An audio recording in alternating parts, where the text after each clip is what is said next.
अरब के लोगों का रुझान तो ये था, कितना भी बड़ा बिगड़ा हुआ बाप हो, मौलवी जर्जीस बहुत बड़ा शराबी, लेकिन कभी ये नहीं चाहेगा कि जर्जीस का बेटा भी शराब पिए, उसकी बेटी भी शराब पिए। जर्जीस खुद बिगड़ा हुआ है, लेकिन वो कभी ये नहीं चाहेगा कि मेरी औलाद भी बिगड़े। हम तो गलत रास्ते पे चल ही रहे हैं, लेकिन मेरी औलाद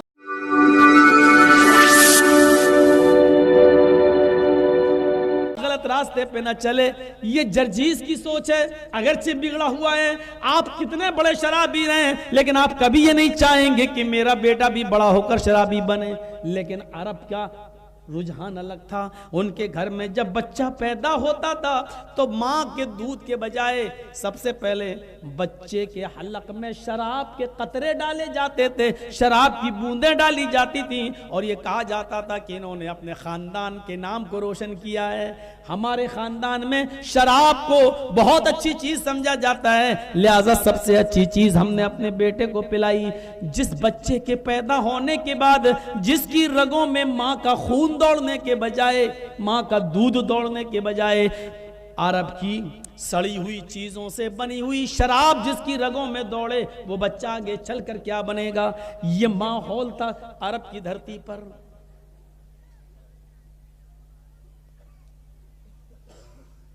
आप कितने भी जालिम हो, कितने भी गुनाहगार हो, मोबाइलों पर गुफ्तगू कर करके आपने एक नहीं सैकड़ों लड़कियों के साथ नाजायज ताल्लुकात कायम किए हों, आपकी एक नहीं 10-10 गर्लफ्रेंड रही हो, आप कितने भी बड़े जिनाकार बन जाएं, लेकिन आप जिनाकार होने के बावजूद भी, आप गुनाहगार होने के बावजूद भी इतना बड़े गुनाहगार नहीं हो सकते कि आपने अपनी मां के साथ भी निकाह कर लिया हो। आप दूसरों की मां बहन बेटी के साथ जिना कर लेंगे, लेकिन अपनी मां के साथ ना तो निकाह करेंगे ना जिना करेंगे। और अब जानवरियत में इतना आगे बढ़ गया तो कि बाप के मरने के बाद नौजवान लड़का देखता था कि मेरी मां खूबसूरत है और मेरा बाप मर गया है, ये मेरी मां किसी दूसरी जगह शादी ना कर ले, तो वो अपनी मां का हाथ पकड़ता था और बाहर निकाल लाता था और अपनी चादर मां के ऊपर डाल देता था। इस बात की तरफ इशारा था, आए अरब के लोगों, ये मेरी मां नहीं है, आज के बाद ये मेरी बीवी बन गई है, मेरी मां को कोई निकाह का पैगाम न दे, मैंने अपनी मां को अपनी बीवी बना लिया। हम कितने भी बड़े गुनाहगार हों, मां को बीवी नहीं बना सकते हैं। मेरे भाइयों, अरब इसमें भी आगे बढ़ गए थे और अपने बाप के मरने के बाद अपनी मां को अपनी बीवी बना लिया करते थे। हम कितने भी बड़े जालिम हों और गुनाहगार हों, लेकिन शादी के बाद अपनी बीवी को किसी पराये मर्द के साथ भेजना और पराये मर्द के बिस्तर पे सोना हम गवारा नहीं कर सकते थे। लेकिन अरब के अंदर निकाह का तरीका यह था कि एक नौजवान लड़का किसी लड़की से शादी करके लाता, उस लड़की को अपने घर में लाता, वो मेरी बीवी है, लेकिन उसके साथ रात नहीं गुजार सकता था, अभी नहीं गुजारेगा। अपनी बीवी को जो निकाह करके ले तो आया है, विदा करके ले तो आया है, लेकिन अभी शुद्ध नहीं हुई है, वो लड़का जो निकाह करके लाया है अपनी बीवी को अपने दोस्त के बिस्तर पे भेज देता था, जाओ तुम उसके बिस्तर को गरबाओ, उसके बिस्तर पे सो जाओ और इतने दिन रहो जब तक कि उस आदमी की शर्मगाह से तुम्हें हमल न ठहर जाए, तुम्हें बच्चा न हो जाए। पढ़िए बुखारी शरीफ किताबुन निकाह, और जमाने जाहिलियत के निकाह में जब पढ़ते पढ़ते उस जगह पहुंचेंगे तो जमाने जाहिलियत के 3-4 निकाह आपके सामने आएंगे।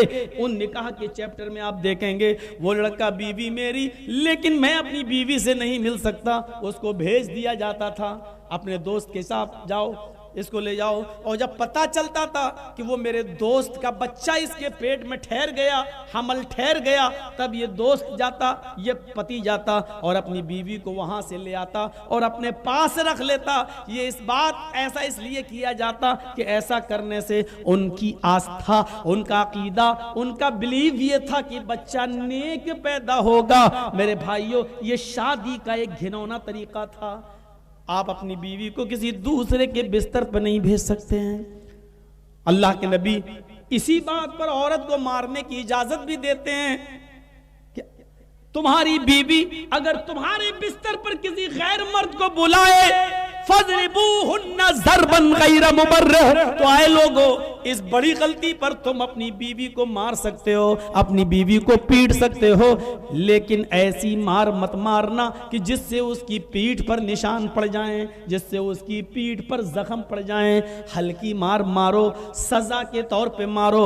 ऐसी मार ना मारो कि जिससे उसकी पीठ पे चोट के निशान दिखाई दें। लेकिन मारने की इजाजत यहां दे दी है। सिर्फ यही एक गलती ऐसी है कि जिस जुर्म पर इस्लाम, कुरान, मुहम्मदुर रसूलुल्लाह औरत को मारने की इजाजत दे रहे हैं, अगर वो तुम्हारे बिस्तर पर किसी गैर मर्द को बुलाती हैं तो तुम अपनी बीवी को ऐसी मार मार सकते हो जो चोट के निशान न बना दे, जो निशान जाहिर न करती हो। हल्की फुल्की मार मार के उसको समझाओ। अरब के अंदर निकाह का एक तरीका ये भी था। जानवरियत देखिए क्या था। एक खूबसूरत लड़की, उसके पास 3 से ज्यादा और 10 से कम लोग जाते हैं।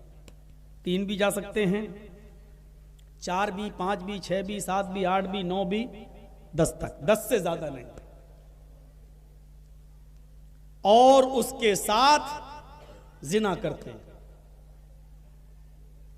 और जब बच्चा पैदा होता तो जितने लोग उसके पास अब तक आए हैं उनको बुलाती, वो सबको, इधर आओ, सब आते।